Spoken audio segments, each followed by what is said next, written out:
Morning, everyone. Thank you so much for joining us today. It's a real pleasure to have Alice back with us for another fabulous session on Oracy. Welcome, Alice. Thank you very much. We're so glad you're here. It's so nice to have you. And thank you so much for your patience, everyone. I know we're 5 minutes a bit late this morning. Hopefully you saw my message, so it hasn't impacted you too much.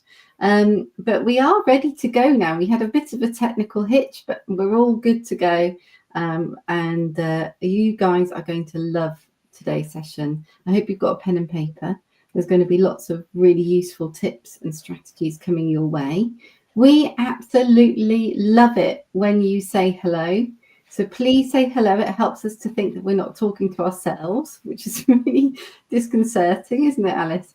And then also, if you've got any questions, we love a question. It keeps us busy. So please send in your questions. We love to help answer those. I will be with you the whole time. I will be there to look after you all the way through, Alice. And everybody else. So if you've got questions, pop it in the chat. And at the end of the session, myself and Alice will go through all of the questions together.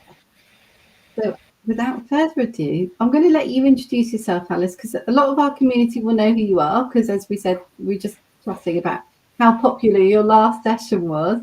But if you missed Alice's reading session, I really recommend you have a look at that. It's in the library. Go and have a look and watch that if you're interested in that. But I'll let you introduce yourself, Alice. You tell us all about you. Yeah, so my name's Alice Pepper.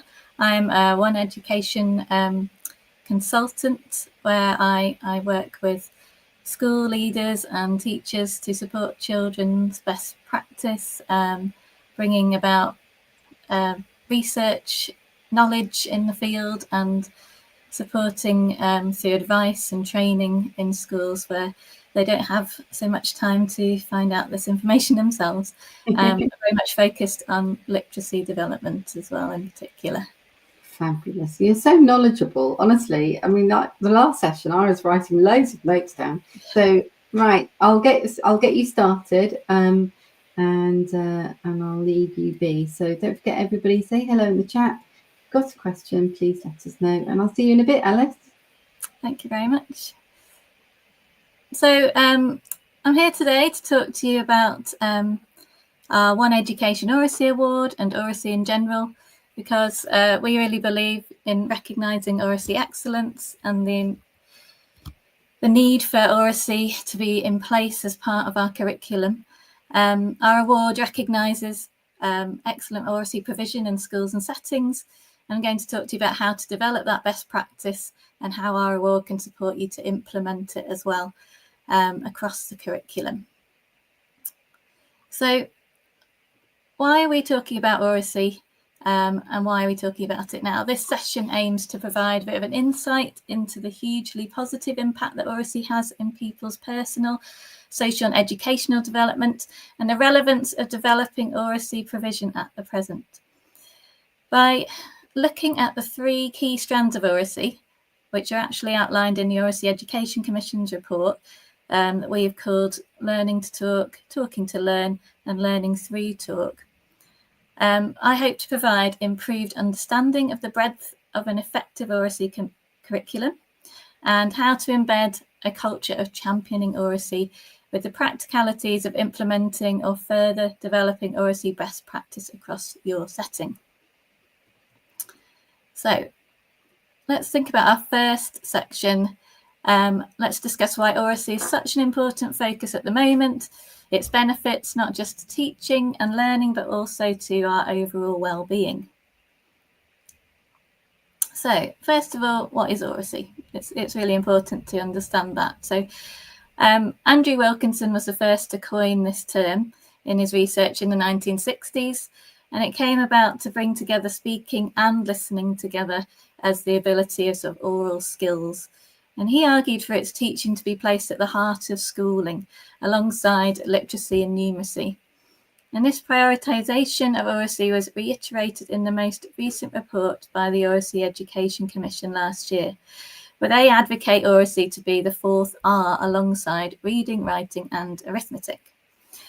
Overall, there's been a development in the definition of oracy to encompass speaking, listening and communication in all its forms to generate ideas, understanding and learning engagement. So when you consider the complexity of this, it's only right that oracy is given its own status and that it's explicitly taught. So why oracy, why now? And social change has been really impacted people's talk experiences. So the amount of time spent conversing is greatly reduced for children at school age. This is perhaps due to the influence of technology or convention changes. People spend less time talking, engaging with their families and peers than ever before.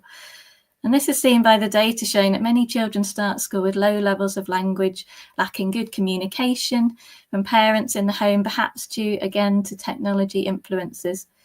This is a difficult gap to make up, requiring a long-term focus on communication and language all the way through schooling. And furthermore, employers have voiced concerns over oracy skills lacking in young people when entering the workplace. There's a lack of experience in how to talk in a range of situations, and this is only decreasing. But on a positive note, the evidence from the EEF and NLT research base shows that there's a significant positive impact on people's learning when it's oracy-led. In an environment that encourages discussion, collaboration and debate to enhance understanding. There are also huge gains for pupils in their well-being, confidence and self-awareness from working with others, experiencing that being heard and recognising that their voice is important. And moreover, the Labour government has pledged to put oracy at the heart of our renewed curriculum, meaning that it's forefront in the future of our learning landscape. So now's the time to engage with that research and understand how best to enhance your school's teaching and learning through effective oracy practice. And what's more, oracy at the heart of the curriculum develops important links and gives opportunities for learners to engage with the wider world, taking part in extracurricular opportunities and having their say. And I think this is summed up really nicely in this quote from the fantastic Voice 21, who've really led the way in developing oracy knowledge for educators. In school, oracy is a powerful tool for learning. By teaching students to become more effective speakers and listeners, we empower them to better understand themselves, each other, and the world around them. It's also a route to social mobility, empowering all students, not just some, to find their voice to succeed in school and life. So we must put our focus into oracy for the best interests of our students, nothing less. So a little bit more research here. This is such a shocking statistic that the poorest 20% of pupils are 17 months behind the wealthiest 20% at age 3. And this really highlights the discrepancy and need for pupils to be communicated with in the home before they even enter school. The language gap impacts significantly on those lowest 20% pupils entering school, meaning that they're 6 times less likely to reach the expected standard in English at the end of Key Stage 2 than their counterparts, and 10 times less likely to achieve the expected level in maths. Even more shockingly, there are more than twice as likely to be unemployed at age 34 than children who've had good vocabulary, and twice as likely to have mental health difficulties. These statistics show how vital oracy is for the children to achieve their best life chances.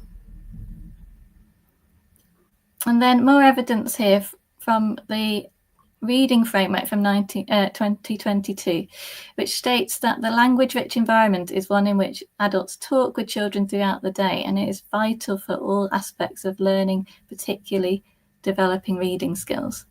The more children talk, the more they understand, which will translate into higher proficiency in communicating, accessing and interpreting written texts, as well as supporting the skills to become a writer.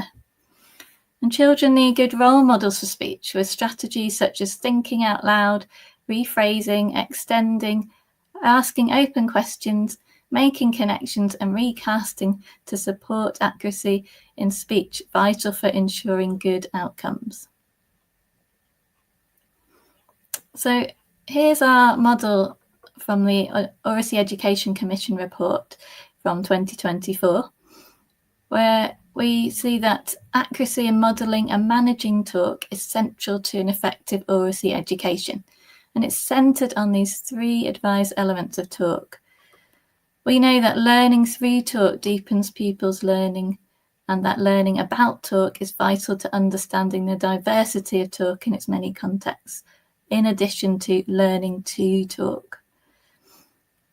So this is how we have based our Oracy Award around these 3 key areas, so that we can consider that these benefits of Oracy are even more vast on top of the 3 elements. Oracy mastery is proven to significantly enhance well-being through improved confidence, collaboration and relationship building, boosting creativity and the ability to make connections, as well as the advantages of being able to communicate effectively in those different social contexts. And pupils often report the validation they receive from being heard and knowing that they have a right to have their say, which is really no better way to empower children. Now, what we are left with at the moment, before our new curriculum is in place, is the current national curriculum, which shows very little guidance, shall we say, on how to best lead Oracy in schools. These objectives are few and far between, and seen here, this is what we have: 13 objectives to serve the full primary age range, which are very much focused on speaking behaviours, which, while vital, don't provide enough structure really for the delivery of Oracy skills at primary level. And effective Oracy goes much further than class discussions and discourse, of course. It involves learning about the social context of talk, its history and evolution, and how this impacts on how we communicate today. And being able to listen actively and respond appropriately in a range of contexts. We must supplement this guidance at the moment with developing speaking and vocabulary throughout the curriculum by explicitly planning and opportunities for talk within lessons, and always having language modelled for pupils. This is what should be happening, but isn't always happening. Let's look at Key Stage 3 and 4. So at Key Stage 3, the curriculum advocates for standard English use in all contexts. We know that's not appropriate anymore. It doesn't acknowledge language diversity linked to the context, as we should expect, and it doesn't validate different types of speaking, different types of dialect and language use. Key Stage 3 also touches on particular speaking experiences, only as opposed to talking to learn. In Key Stage 4, there's more adaptability in using a range in the code of speech. This is what we'd like to see in relation to that context that the child might be in. These Key Stage 4 objectives also include working collaboratively in roles and using talk tactics to effectively communicate. And notably, these more comprehensive expectations at Key Stage 4 translate really into a good structure for all. These would form the basis of good Oracy practice at all age groups. So to sum up here, we need more structure from our Oracy curriculum objectives to ensure that Oracy is central to all teaching and learning. However, in the meantime, we have to make that ourselves. So at this point, we've just got a little reflection question to think about: why is implementing effective Oracy practice important in your setting?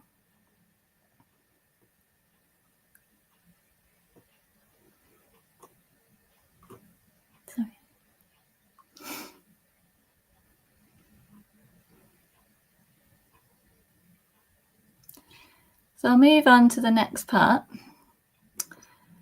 And this is where we are thinking across the 3 strands. Now we've considered why we must prioritise the implementation of effective Oracy practice. We're going to think about how best to facilitate it. At One Education, we believe that the 3 areas of Oracy as outlined in the Oracy Education Commission's report, learning to talk, learning through talk, and about talk, should form those core strands of Oracy provision and be used to structure Oracy skills development. So let's look at them in a little bit more detail. Learning to talk is about the acquisition and development of children's speaking, listening, and communication skills. Learning to talk is where we think about the use of talk and dialogue to foster and deepen children's learning. So how we use talk in the classroom and how we effectively learn through talk. And then learning about talk is focusing on building knowledge and understanding of talk and communication in its many contexts. To support schools to structure best practice, the Oracy Award is a framework engineered around these strands, which structures how to put this learning in place across the school. So as I go through, I will share a little bit of that with you. The Oracy Education Award is about, it's a quality standard for schools and settings, but it's not necessarily just for celebrating your achievements. It might be to be used to improve your Oracy offer. It offers a straightforward process designed to support your individual needs, and it works in partnership with a number of schools. So we've worked across the different age ranges to create an Oracy Award criteria that suits the range of provision settings. And the standards based on the latest research and the best practice provide a structure for this Oracy development. And hopefully the guidance that schools need to recognise the coverage and content required for a fully comprehensive Oracy curriculum. So now we've considered why we must prioritise implementation, let's think about the learning to talk strand.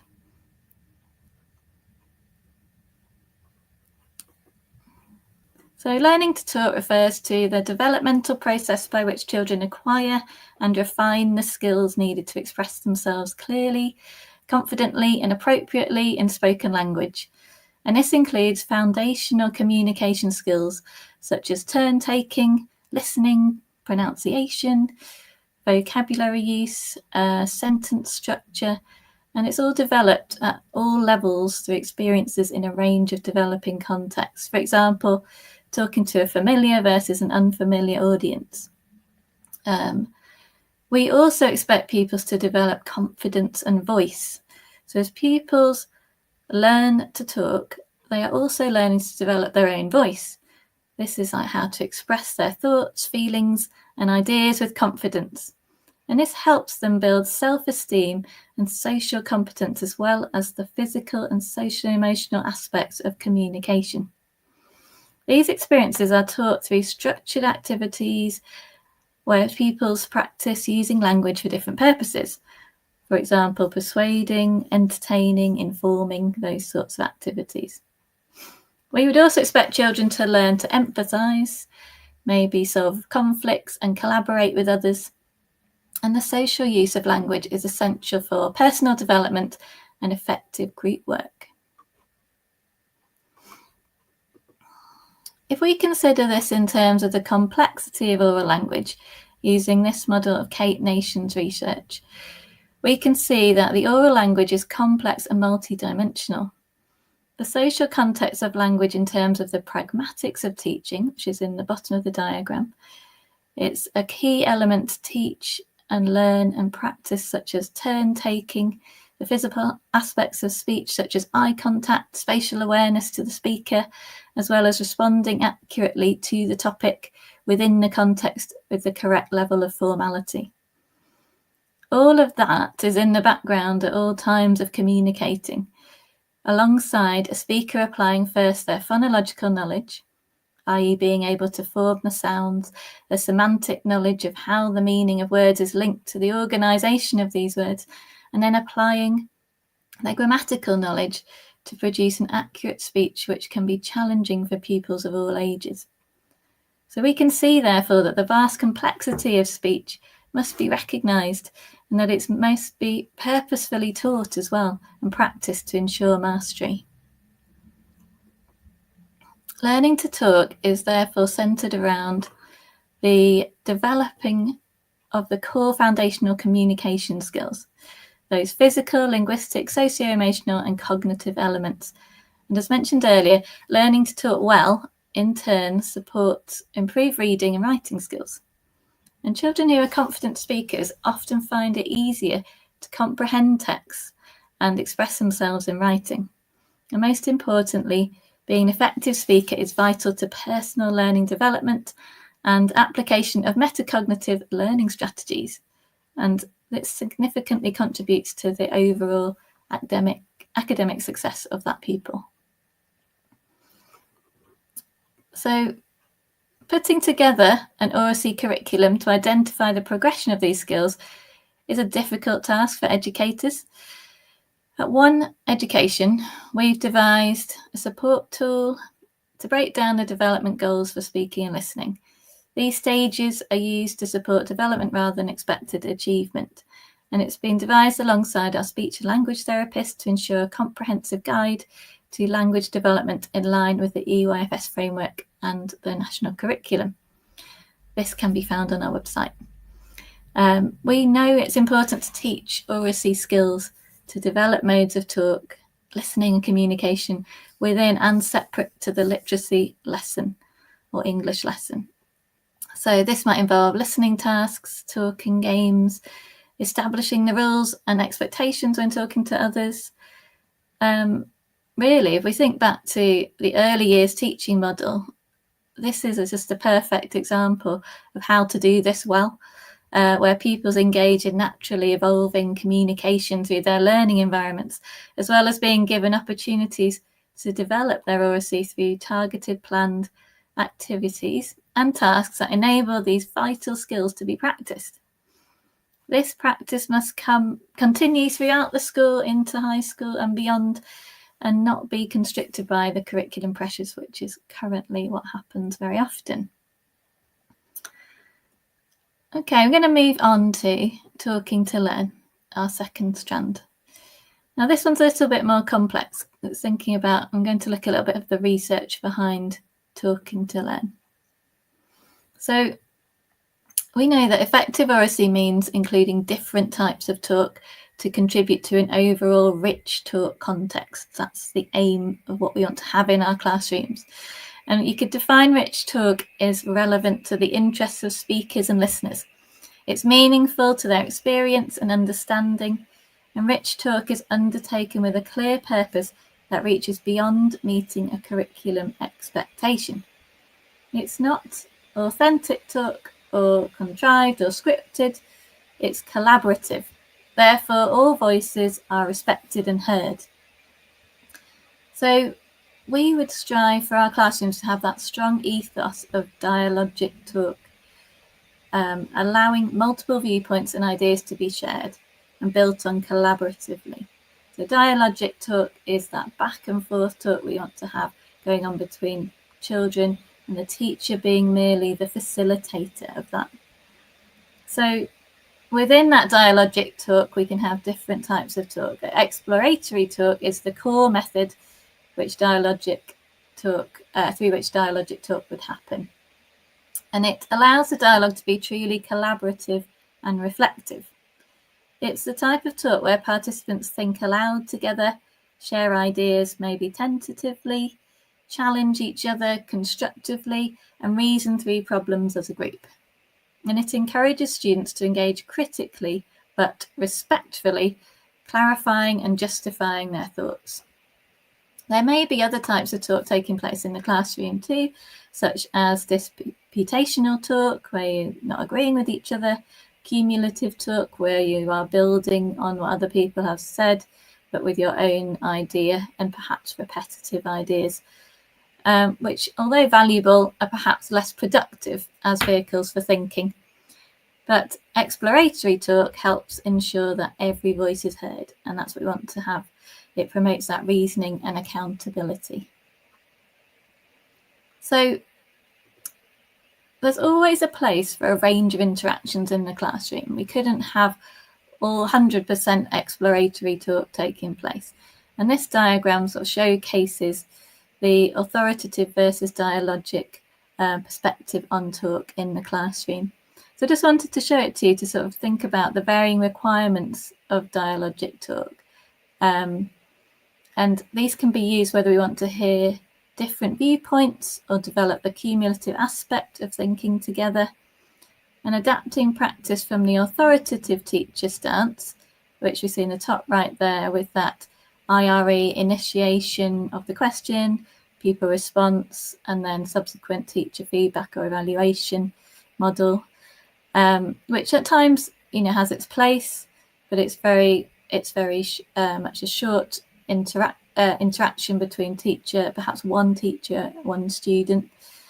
And the subsequent feedback model, which at times could be extended in a more dialogic sense by even inviting more people to respond.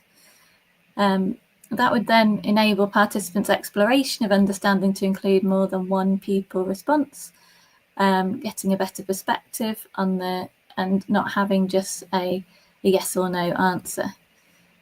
So the closed discussion is then opened up more to become talk that encourages that deeper reasoning and understanding. And that's what we want to see as much as possible. Managing the dialogic classroom is an area that teachers need training in, though, and to ensure that they have effective talk for learning. There are many challenges because of time constraints and the content of the curriculum to get through. Here we can see a model of the difference between the authoritative and dialogic models. And this just recognises that the interactive learning classroom should have students that are encouraged to take turns, discuss and question with each other, and enjoy the investigational approach it brings to their learning. So they're free from judgment. That's got to be very much firmly in place. They're not told they're wrong. They're able to clarify misunderstandings with the support of others and develop those skills required to justify their ideas. And the teacher's role is to facilitate, prompt, and clarify if required, but minimal input. So it's very hard for teachers sometimes to actually speak less and hold themselves back. The kind of phrasing that we might see in the dialogic classroom we've got here on this slide, because it is a language that needs to be in place. And schools would need to develop that correct language, questioning techniques. It's all about the types of questions you ask and the talk codes of practice with those teachers and students so that every classroom they went into had a uniform approach. So to help with that, you might want to establish talk rules and symbols to encourage turn taking, relevant progression in the dialogue, and effective classroom management to ensure that there was no prejudice, of course, and that these examples here, by the way, are our Oracy Award resources that are related to this area, which are available to participants of the award. And many schools make up their own talk rules and symbols so that students are not having that hands-up situation, that everybody is encouraged to talk, working in small groups or whole class.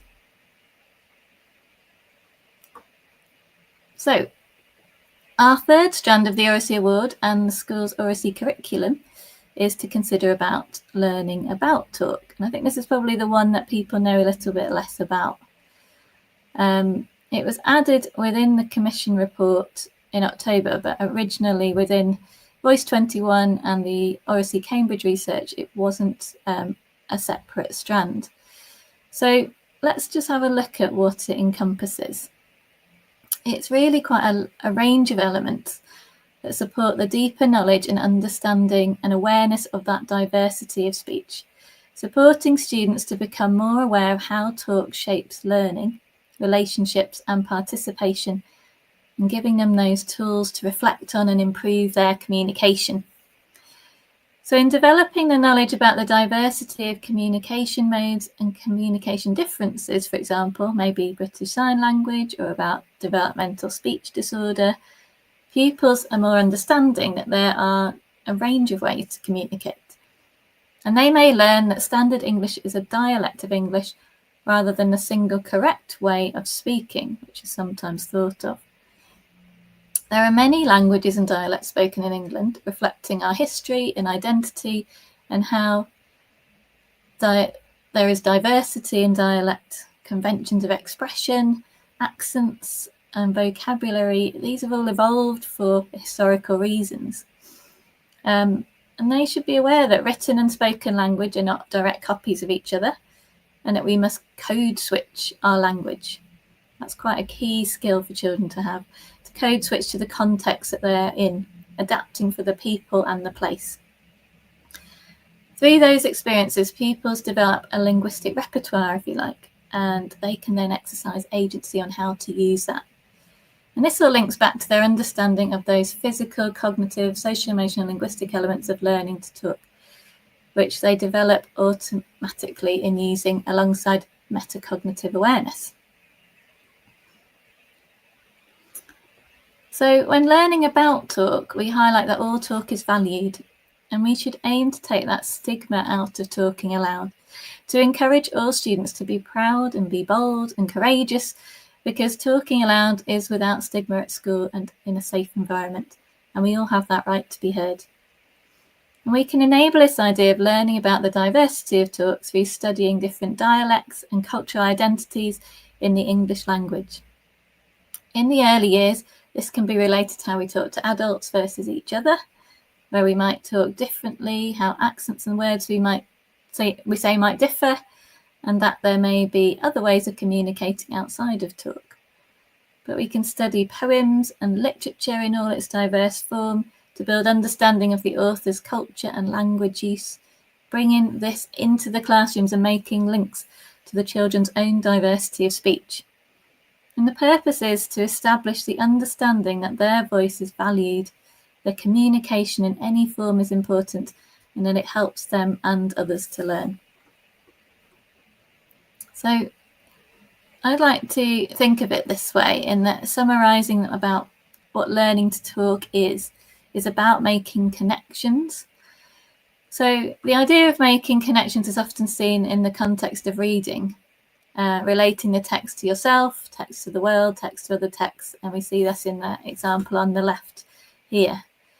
But making connections through how we communicate means speakers build their knowledge of language based on their own links to themselves, their identity, if you like, their speaker identity. And then that relates to experiences and what they know about the world around them.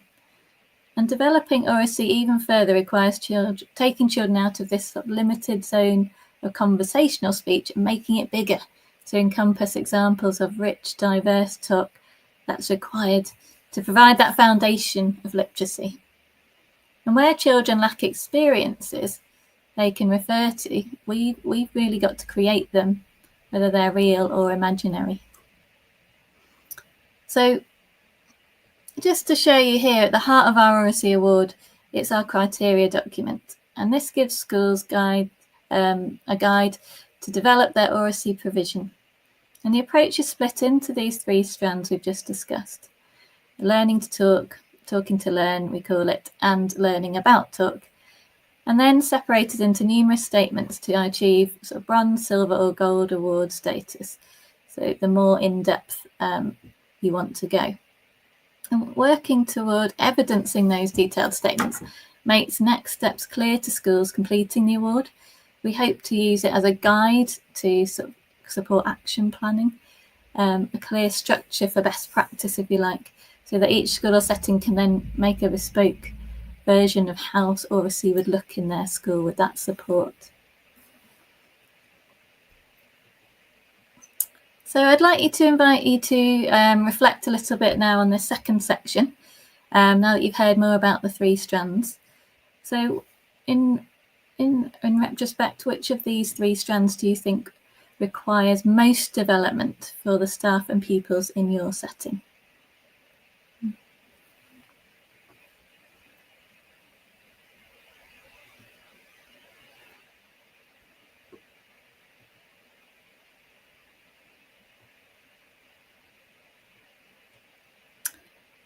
Now, our final section is a practical guide to implementing effective Oracy practice in the school. And we know that undertaking any kind of implementation process should be done at the right time, the right speed, in the right manner for your school's staff and pupils. So these are a few sort of steps to success, if you like, that might support that development. Okay, so our first step is to ensure that knowledge and understanding about Oracy is in place, so that creating the right implementation plan is based on a strong foundation. So gaining knowledge of what Oracy is, the research and best practice around it, and filtering out that key information is a vital starting point to ensuring staff understand the reasons behind why Oracy is and its positive impact on learning. And when investigating any change in teaching and learning methods, it's really important to ensure staff understand the validity of the approach, which only comes from a firm leadership foundational understanding of how Oracy will work in the context of your school, in its community, and of course the pupils' starting points. And there's a wealth of research to read, sometimes overwhelmingly so. However, there are particular publications such as Oracy Cambridge and the Oracy Education Commission's research, which is most relevant and evidence-led. We also have numerous blogs to refer to on our website, which can be of use. Okay, next step. We're building on this knowledge of Oracy to identify the school's starting point. So it's really important to recognise that what you're doing really well at school. When we carry out Oracy audits in schools, we always see lots going on. And there's Oracy in the lessons, extracurricular activities, sort of roles that the children take on committees and so on.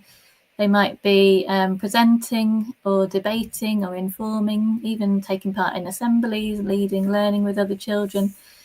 All of that is taking place, as well as the sort of oral outcomes that are going on through the curriculum.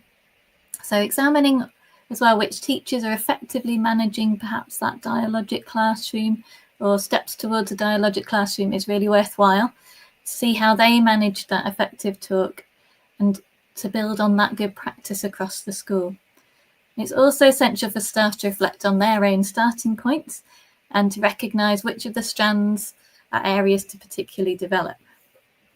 It's often the case that although classroom talk happens, it's not strictly managed, organised, equal or fully effective. So likewise, purposeful discussion of how to talk and awareness of cognitive, physical, linguistic and social emotional elements of communication are not always attended to without a clear progressive structure across the school. So it's about that uniform approach. Our third step is to learn about effective Oracy practice under the 3 strands to lead to this creation of an effective structure for developing Oracy progression of skills. So we know that Oracy needs to have some standalone teaching, that it has to be taught in its own right, so that we can make children really aware of all that Oracy encompasses. So communication skills are taught according to pupil development. We have our document to support the knowledge of how that development progresses, and a consistent approach which uses that shared terminology, expectations, and universal rules for talk contribute to that building that progression of skills and oral experiences that you want to put in place in your setting. So next, it's essential to set up those guidelines for talk and explicitly teach these skills to pupils so that as they progress through the school, so too will their understanding of the oral strategies through their increasing skills, which are based on a strong universal foundation of high expectations and an agreed talk code.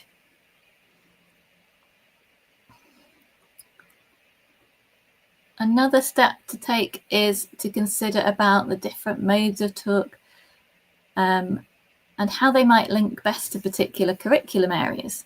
In secondary schools, this is obviously a different kettle of fish, so you'd be focusing on those entirely.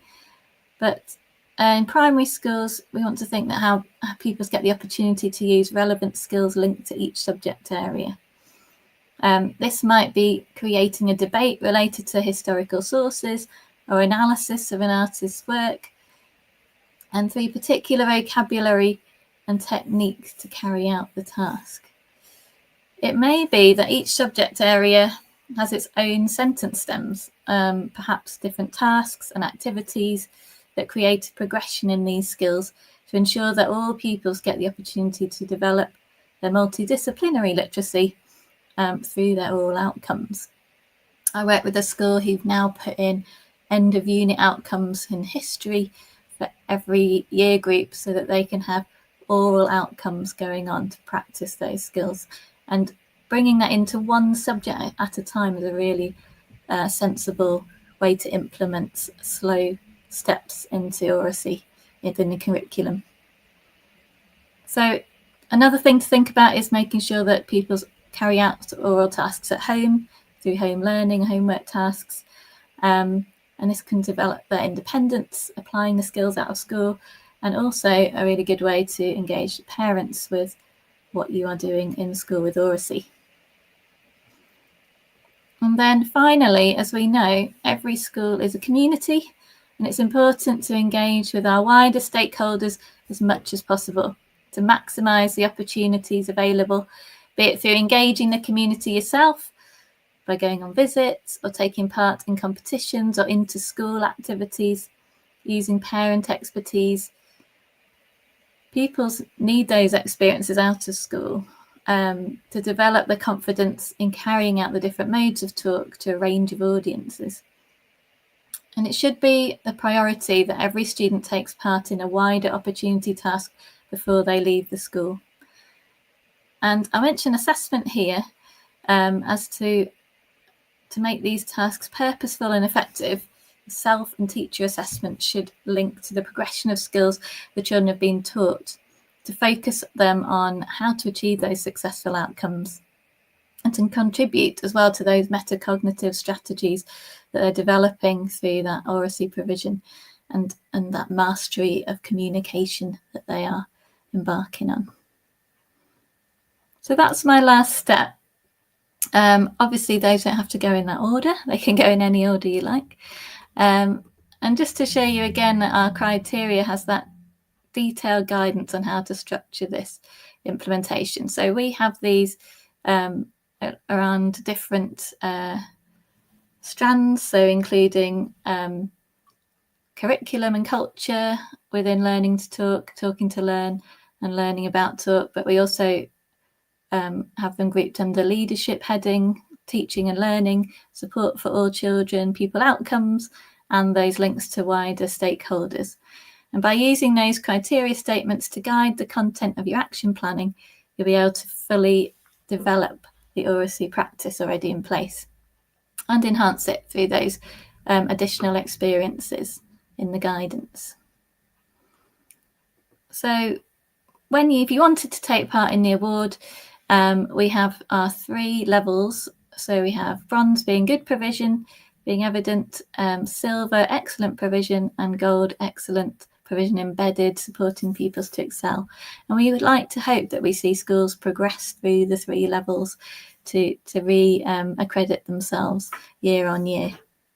But the accreditation does last for 3 years and can be renewed through a streamlined process, with the opportunity to become an Oracy flagship school of excellence as well. Our packages include many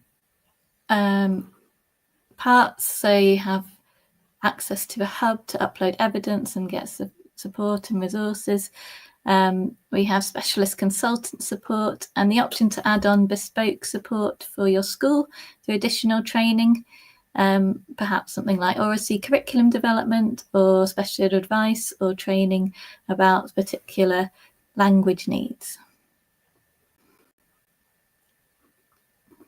Of course, implementing effective Oracy practice across the school is a step-by-step process, and it's important to consider how and when to best engage staff and pupils. So if you're embarking on creating an Oracy action plan, these questions here may support your reflection of where your starting point might be in relation to my 6 steps to Oracy success.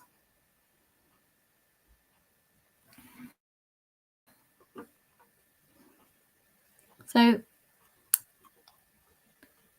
our reflection question at the end of our section here is just to think about what are your top 3 actions, perhaps, maybe out of those 6 steps, which 3 do you think would be the first ones to act upon, which would further develop or implement effective oracy practice?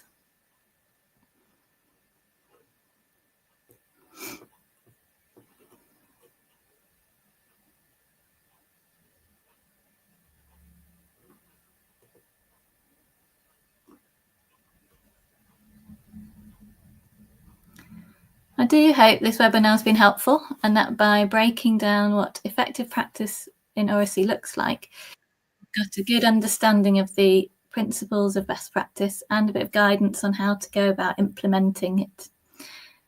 Some key takeaways I want to leave you with are that oracy is the development of speaking and listening and communication skills for proficient learning and communication in real-life contexts. An effective communicator is able to show the physical, social, emotional, cognitive, and linguistic elements of talk. That oracy encompasses those 3 strands. Impactful oracy practice involves specific teaching for oracy skills in a progressive manner across school, and that oracy opportunities should span the curriculum, involve the wider community for real reasons where possible. Pupils should leave education prepared and knowledgeable about talk, its conventions and uses, to be able to transfer this knowledge to a range of contexts. And implementing effective oracy practice requires a whole school approach, knowledgeable staff, and a curriculum that champions progressive skill development. More information can be found on our One Education Oracy Award page and our many blogs on the website, or by viewing our free webinar, which has lots of tips on how to encourage that oracy culture in your school. But please get in touch if you would like any further information about taking part in the Oracy Award. I'd look forward to hearing from you, and thank you so much for listening.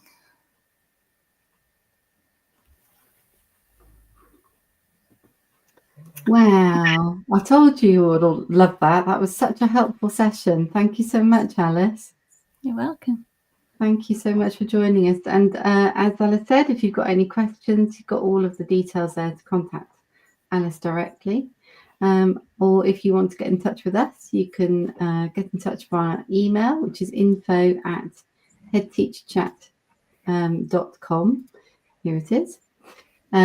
Or you can just send me a message in the School Leader platform. It's that easy. Look for the little speech bubble and click on it, and you'll type in my name, Lucy Coy, and you will get you'll be able to message me directly. So and then I'll pass on any questions that I don't know the answers to Alice, and Alice will be able to help us out. So thank you so much, Alice, for joining us, and thank you everybody for tuning in. And if you've watched this on demand, thank you very much for tuning in on demand. And as I said, if you want to head over to Alice's previous session on reading, it's really worth a look. Definitely worth your time watching that one. Again, a really helpful session with lots of takeaways. So brilliant. Thank you so much for joining us today, Alice. Thank you. Thanks for having me. Have a good day, everyone.